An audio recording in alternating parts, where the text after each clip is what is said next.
Hello, welcome to this episode of Reset Revolution. My name is Sara Kimura and I am a high school student currently studying in Paris. And today I am inviting Sara Biatchinyi, a design student in France, to discuss representation of POC in design. So, for people of colour, as many of you may know, and we will be using that word throughout the life. Hi, Sara. Hi, thank you so much for having me. Thank you for coming. Sara, could you maybe start off by introducing yourself? Yes, of course. My name is Sara Biatchinyi. I am a fourth year student in communication design. So I'm finishing my university studies this year. I guess that's like the short, quick summary of it. Perfect. So, Sara, to start off, could you tell me, in your perspective, how do you think POC is represented in design today? That's a good question. That's what a lot of my work revolves around, is representation of POC in design. It started from my thesis that I did last semester, which was on decolonization.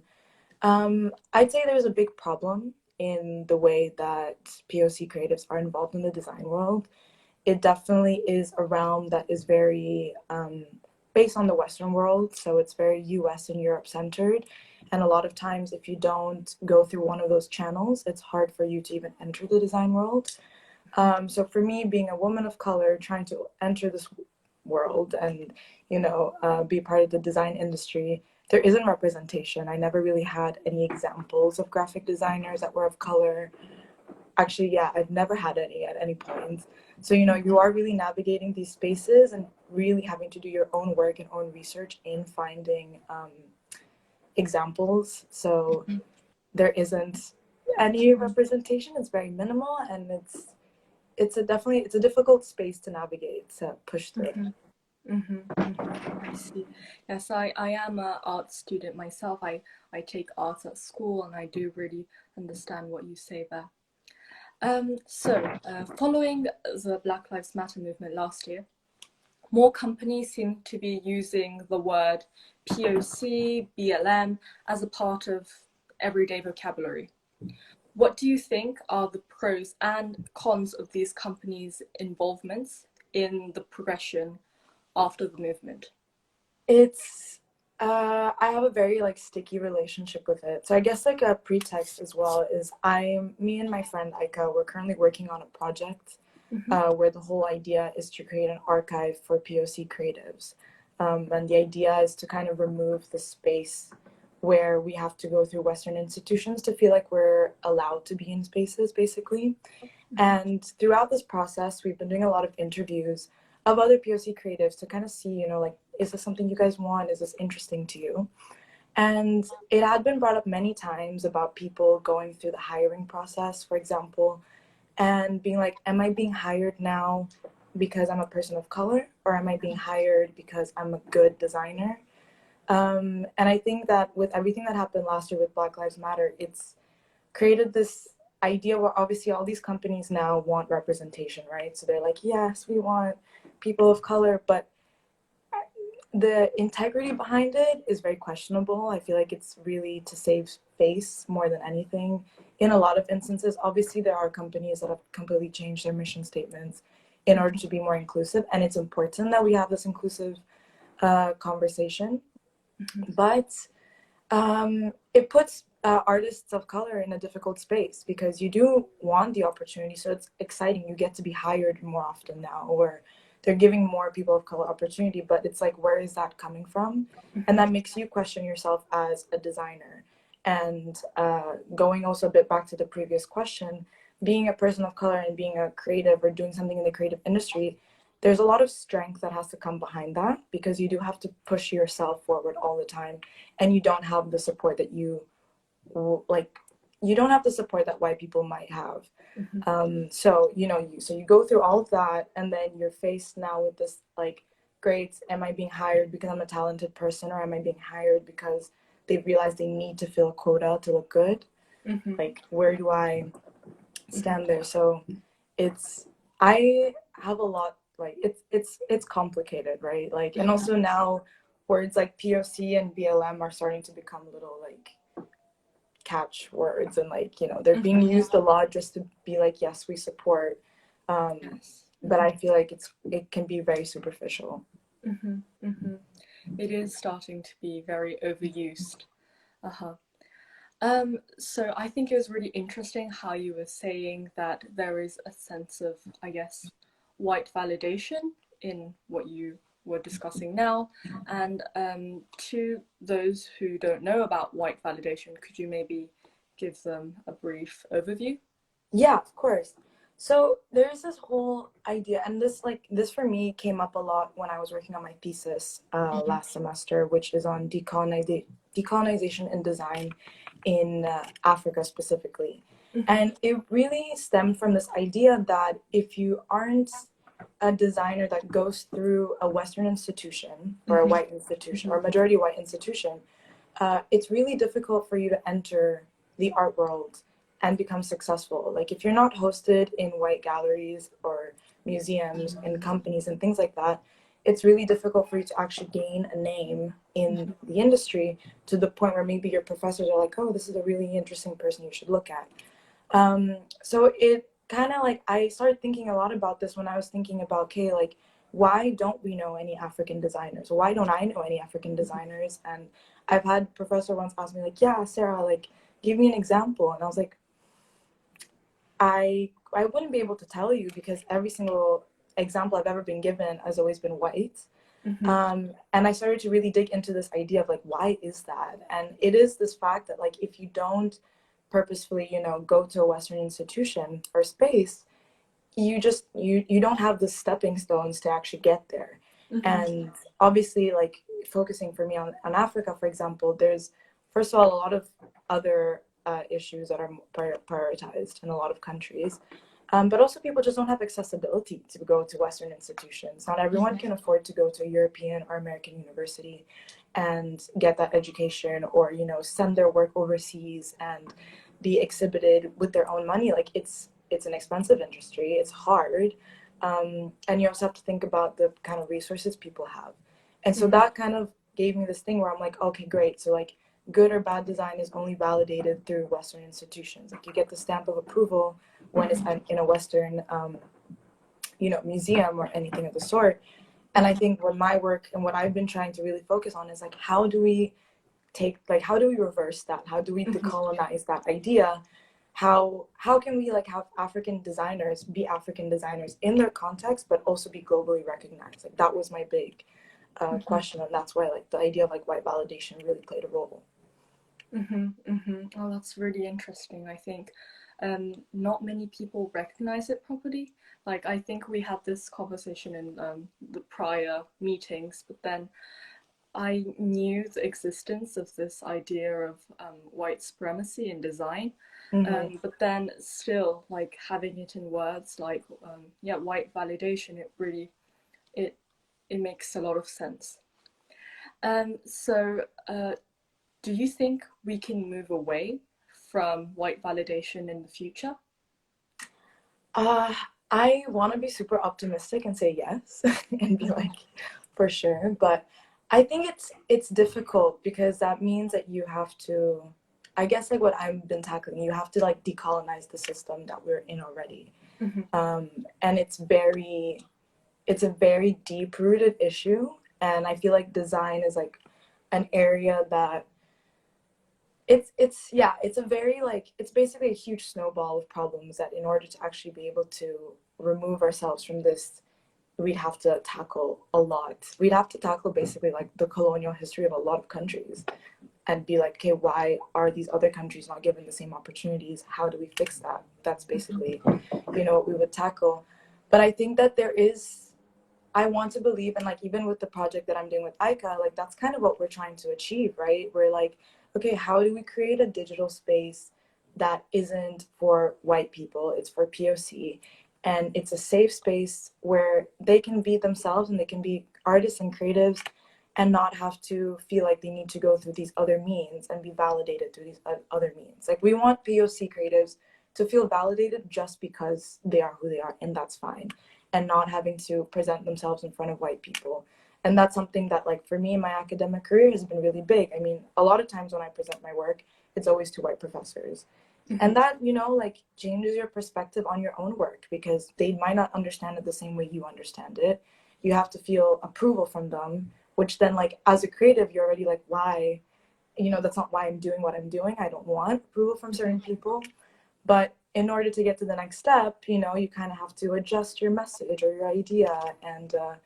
It's, and so that's what, you know, like, trying to remove this idea of white validation, just like, it's difficult because in a way we have to kind of assimilate to it in order for us to even have this, like, kind of platform. I mean, at the end of the day, like, I go to a, you know, American private university in Paris. Like, there is a privilege that comes to that. And I don't know what I like, I don't know how I would be as a creative if I didn't have that, for example. So it's difficult. So yeah. Actually, in the comments, there's a Black lady who is pursuing poetry and creative writing, and she says sometimes feels like you can only succeed through proximity to whiteness, and I think see that. Yeah, and it's a very it's really frustrating, and I definitely think that for me at least, like, there gets a time where I, like, even now nearing the end of my studies, I'm really frustrated. I don't want to do that. You know, I don't want to create things that make others comfortable because my whole life I've been uncomfortable and I've just had to suck it up and deal with it. So yeah, it's true. Like, it is right now, that is kind of the system that we're in and that we have to follow. So that's a great comment.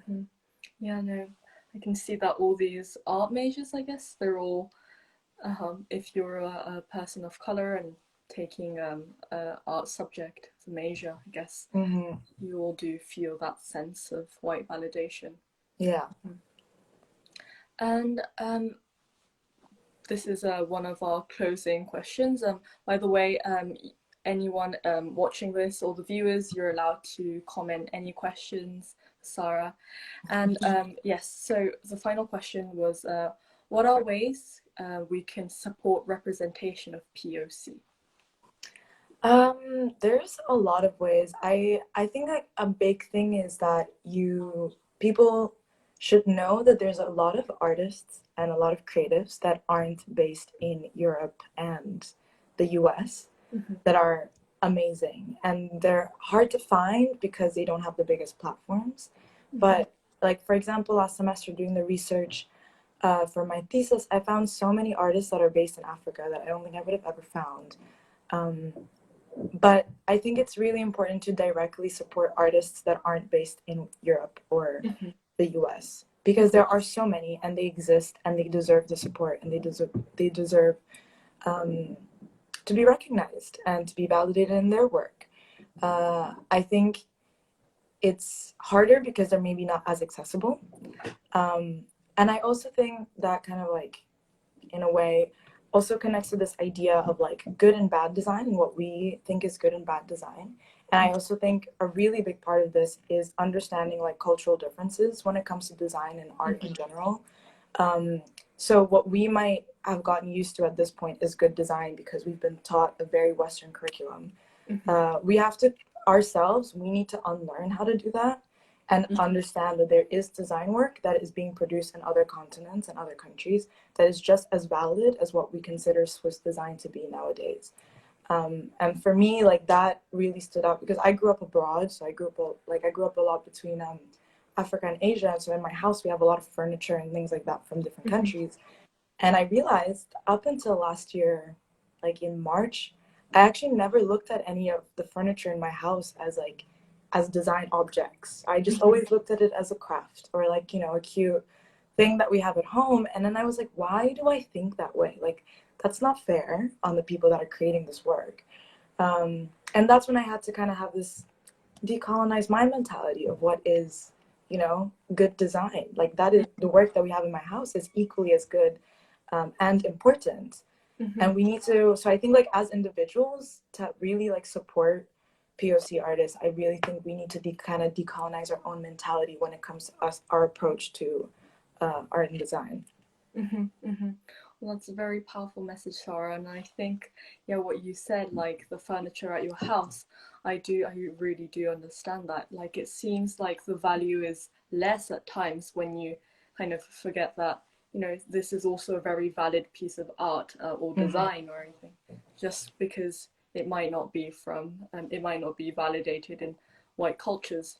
It sometimes feels, a value that's lesser. Then, Yeah. thank you so much. And there's a question here um, that says, what's your syllabus like and how do you feel that affects you?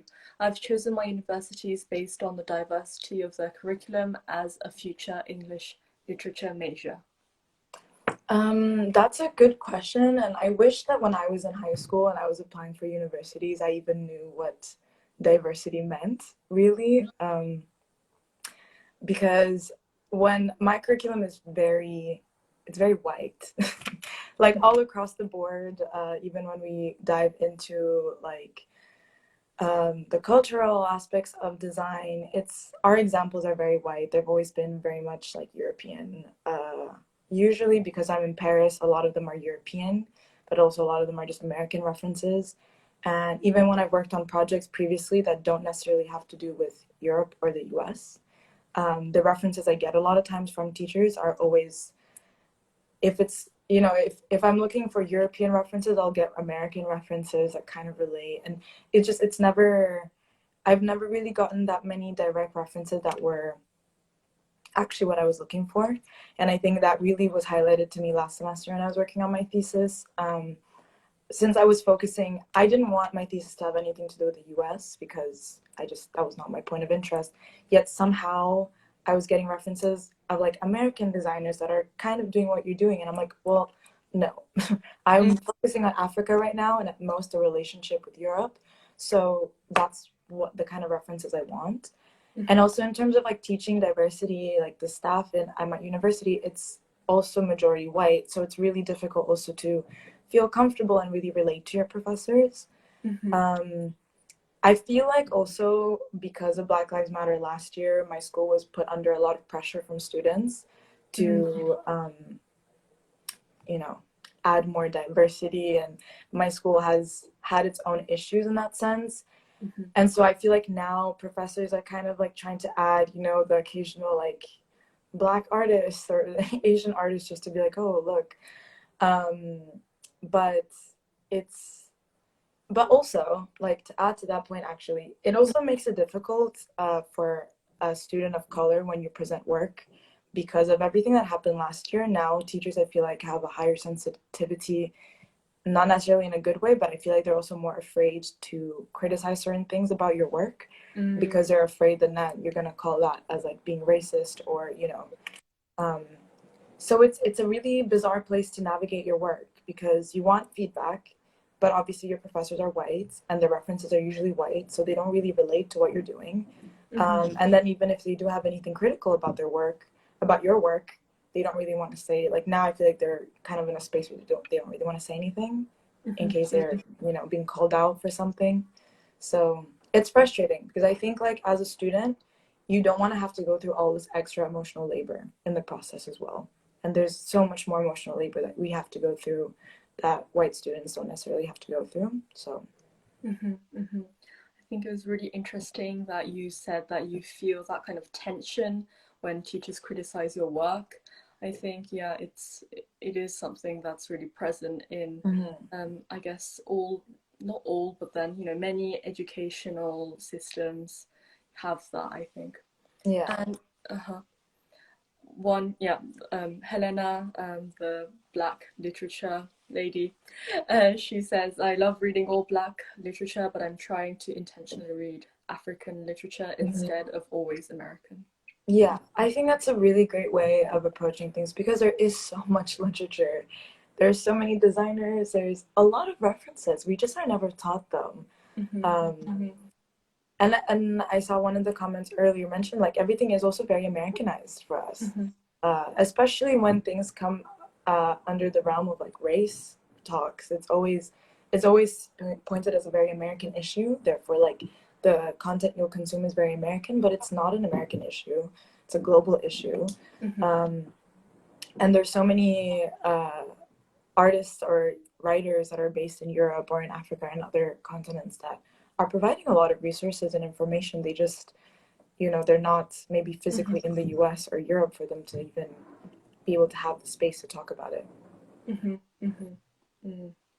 It is really interesting to think about how, like, I kind of imagine it like those not unknown but undiscovered arts, visual arts, literature, all that. I feel like they're like a treasure box, like all the African artists, designers, literary personalities, and also like South Asian. I like, as being a Japanese myself, I feel like there is so much art that hasn't been explained in English or hasn't been introduced to the white world. And yeah, exactly.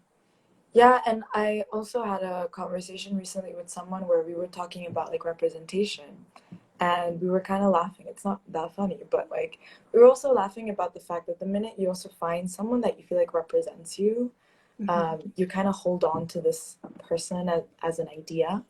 Like for me, when I was researching, I found this graphic designer called Saki Mafundikwa, and he's from Zimbabwe but studied at Yale and then went back to Zimbabwe to open a design school.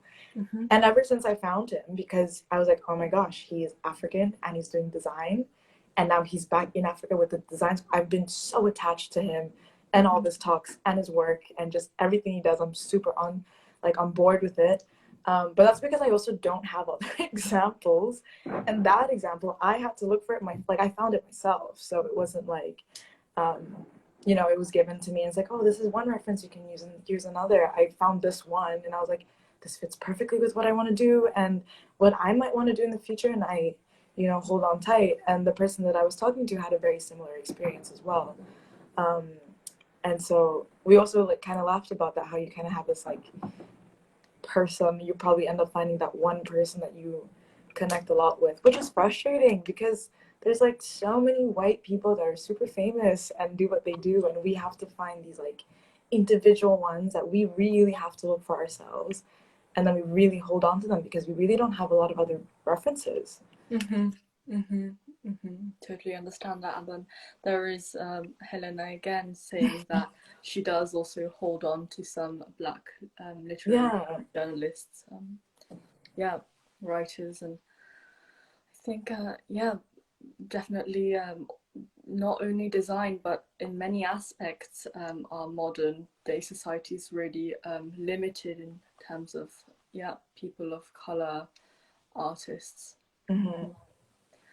And any additional questions? We're opening up a Q&A box now, really. You can pop in your questions anytime. Something I was personally interested in was what was there a specific event that made you interested in decolonization and design? Was there something shocking that happened in your life? Yeah, I kind of had let's say a sort of identity crisis that was very well timed in a way, because I'm mixed, so I'm half Italian, half Congolese, but I've always gone to international schools, so I've always also been around very white environments, so I never really knew, I thought I was white for a really long time because I'm much closer to my Italian family. Most of my friends are usually white. And then last year, this was right before the Black Lives Matter protests started to escalate globally. I was on exchange, and I took a class that was on cultural diversity. And my teacher, she's Australian, Asian Australian, and she basically has been living in the Netherlands though for 15 years. And her mom lives in China, and her mom had asked her, hey, can you design a storefront for me? And she was like, yeah, of course. So she designs a storefront, knowing the Dutch design, basically, that she learned. And her mom received it, and her mom was like, this doesn't work. And that, for my professor at the time, kind of made her think twice, think a lot about her design and what her design actually meant. Which then, for me, it made me reflect as well on my upbringing, my identity. And I was like, wow, like I really have been, trying to fit into the very like European standards of design. Yet I've been exposed to so many cultures and different design, and I've never once looked at any of that design as like good. And that didn't really sit well with me at the time when I was taking this class. And then as this class was going on, the rise of the protests also happened, and and that also kind of made me realize, I was like, okay, also society doesn't necessarily see me as white the way I've been thinking in my head. uh, and that also kind of put me in a very interesting place in terms of my identity, which then, I kind of questioned everything I always knew. And that's kind of like how I got into this idea of decolonization. When I had to start my thesis work, I was like, I lived in Africa for most of my life. I identify a lot with it. I'm very close to it, yet I've never regarded any work that comes out of it as successful. That isn't okay. And that is a product of my education, of my environment, of my own issues with my identity. And I've been wanting since then to like undo all of that. Yeah, so that's how I got into decolonization design specifically. Wow, I see. And there's a question here. During your time in international schools, how was representation achieved or not? Good question. It was interesting in the sense that I would say, as much as international, I have a lot of criticisms about how the international school system also works, but I would say that I feel like there's like a sort of false illusion of diversity and things like that in international schools because you attend them in different countries. So, inevitably I lived in India, for example, or in Namibia. So it felt like there was a lot of diversity and things like that going on. But in reality, my school was definitely a bubble that still upheld like a very Western syllabus. So there wasn't actually a lot of representation across the board of what we were taught. It just kind of maybe felt like it, or maybe you get the illusion of that because, maybe once in a while, like they teach you a cool history fact about India or whatever. So it makes you feel like, oh yeah, I am integrating in a way, but but that's not necessarily the case. And for me also, like jumping from country to country, right before I moved to Paris, I was living in Chile, and that's where I finished high school. And I think that also was the time where I realized how little representation there actually was in terms of the work I was doing. I felt very isolated. It was a very isolating experience. I mean, in my high school, I think we were like 4 or 5 Black kids, maybe, which makes you think a lot about your role and also your confidence in what you want to pursue, because you don't have examples of what your life could look like. So it's an isolating experience, and you have to do a lot of learning by yourself. So that was kind of my diversity experience in international schools. And also, how impactful is it to learn more about representation? Oh, representation is everything. Representation is like key to confidence. And I feel like you can tell when you have like mainly white examples, a lot of white students are more confident in what they do because they see people doing what they're doing that look like them. I feel like I've never really had any representation.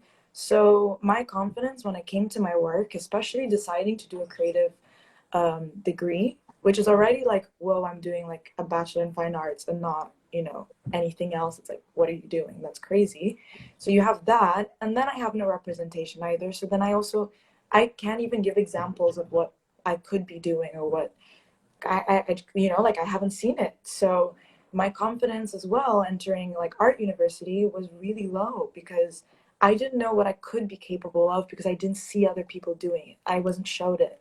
And going into university, you're what, like 18, 19, and you're entering this like whole new world as well, and you have to also be confident on your own accord and like try and navigate that. Representation like definitely creates a very big gap. And I think something that Ike and I were doing with our interviews, we asked a lot of people about like their confidence in terms of their work and what they're doing, and they realized they were like, yeah, well, since I don't have any representation, I have to come off as confident as possible in what I'm doing because there are no other examples of what I'm doing.